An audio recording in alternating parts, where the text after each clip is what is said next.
My neighbor thought it was cruel to keep my stallion in a separate paddock, so she let him out to run free. She stopped thinking it was cute when I handed her a bill for breeding her prize-winning mares. I run a quarter horse breeding operation. It's not a hobby, it's a high-stakes business. My pride and joy is Thunder, a stud horse with a bloodline so prestigious his grandfather was a legend. Thunder is worth more than my house. Because he's a stallion, he has to be kept in a reinforced paddock, separate from the mares, or else you get chaos.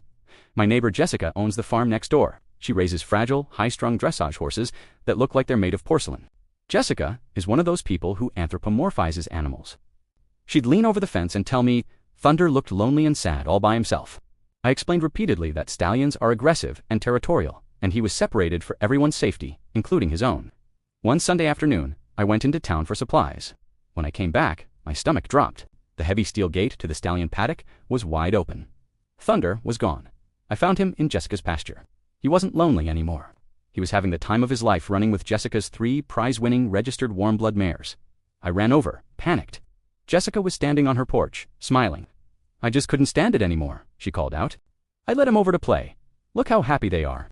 Horses act better when they aren't in prison. She had literally trespassed, unlocked a heavy safety latch, and released a breeding stallion into a herd of mares in heat. I calmly caught Thunder and walked him back. Then I called my vet and my lawyer. Jessica didn't understand the gravity of what she'd done until 3 weeks later. See, in the horse world, you don't just mix breeds.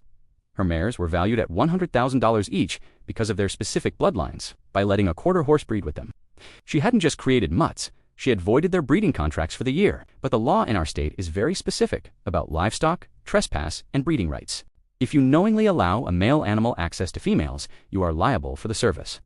I wasn't going to sue her for trespassing. That was too small. I treated it as a business transaction. I sent her an invoice, service. Live cover, breeding unscheduled, sire. Thunder championship lineage, dams, 3 warm-blood mares, stud fee, $15,000 per mare. Emergency handling fee, $5,000. Total, $50,000. She called me screaming, this is extortion. You can't charge me for your horse escaping. He didn't escape, Jessica, I said. You admitted to letting him in. That's a requested service. And since you didn't schedule it, you pay the premium rate. She refused to pay. I placed a mechanic's lien on her horses, technically. Under agricultural law, I had a claim to the foals until the stud fee was paid. When she tried to sell one of her mares, the registry flagged the lien. She was stuck. She ended up settling out of court for $35,000. Her purebred operation is now raising 3 very confused-looking half-quarter horse foals. She built a double-height fence between our properties the next month. Thunder misses his girlfriends, but I certainly don't miss dealing with Jessica. If you think expensive mistakes are the best kind of revenge, like and subscribe.